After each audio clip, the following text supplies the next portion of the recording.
There is a war most people never see. Not the kind fought with armies or weapons, but one that begins in the stillness. In parks, in basements, in bedrooms lit only by ambition. It is fought in practice, in silence. It is a war against hesitation, doubt, fear, and fatigue. Because the truth is simple. The more you sweat in peace, the less you bleed in war. And yet, most wait for the war to arrive. They wait for the game, the test, the fight. They wait for the lights, the pressure, the judgment. They wait and they bleed. But the prepared, the few who choose the fire before the fire finds them, they move differently. They strike differently. They do not break when the storm comes, because they've already been through worse, on purpose.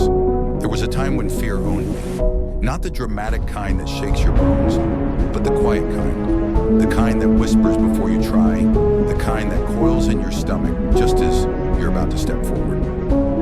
I was 11, baseball field, little league. The world still seemed endless, and the pitcher's mound looked like the edge of the earth. The boys we played against weren't boys. They were giants disguised in uniforms.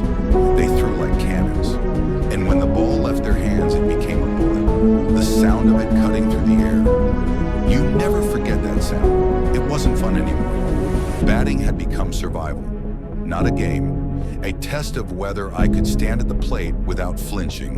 And every time I missed, every time I struck out, I died a little. Not because I failed, but because I was afraid of it. Then came a spark. A friend, Rhett Nichols. A mind wired for war. He saw the battlefield differently. While we avoided the plate, he studied the pitch. Where we saw fear, he saw opportunity. He said, what if the war we fear could be rehearsed? And he did something no one else did. He brought a weapon of his own. Not a new bat, not a coach's advice, but a tiny plastic golf ball with holes. The kind that dances in the wind, spins unpredictably, flies faster than anything we'd ever face. That day in the empty park near his house, we began our rebellion. We pitched those plastic demons at each other with fire in our arms. They swerved, they dipped, they mocked us, but we swung anyway, again and again. We missed, we laughed, we missed again, but then we connected just once. That connection rewired something in me, because if I could hit that, what was there to fear in the real game? That weekend, the game arrived. Sunlight poured over the diamond, fans, parents, pressure, the same pitcher, the same speed. But this time, I saw it all in slow motion. The ball floated. Hungarian paused in the air like it had lost purpose. And when it came, I swung. The sound of contact, a home run, the only one I ever hit, the one that mattered. The lesson that day wasn't about baseball. It wasn't about winning. It was about preparation. It was about building storms so that real ones feel like whispers. It was about learning to sweat in peace so I would never again bleed in war. This lesson echoes through time. It is the reason some leaders stand tall when others collapse. It is the reason some perform when others choke. Because they chose to hurt before it was required. They chose to rehearse the worst version of the future, so when the real future arrived, they smiled. Muhammad Ali knew this truth. He didn't just train. He engineered chaos in his gym. He picked sparring partners that were better than the man he was set to fight. Not better overall, but better in specific, painful, necessary ways. One had speed, another had power, another had technique. Ali made sure that he lost in practice so he could win in war. He chose discomfort. He created storms. So when the bell rang and the world watched, he already knew the outcome. This principle lives in every master. The pianist who plays at double speed alone. The surgeon who practices in silence for hours. The actor who memorizes every line before the script changes. They're all building inner armor. They are learning to make peace with pressure by drowning in it privately. Because when you face more than what's required, the requirement becomes light. Fear cannot survive when preparation is complete.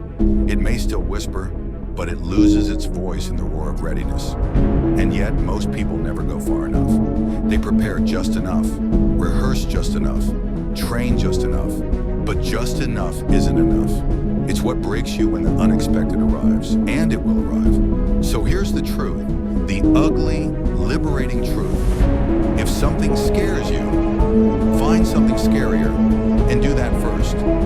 If you have a hard conversation to have, practice it with someone harder. If you're giving a speech to a crowd, rehearse it in front of someone who intimidates you even more. If you're facing a challenge that feels overwhelming, build a bigger one.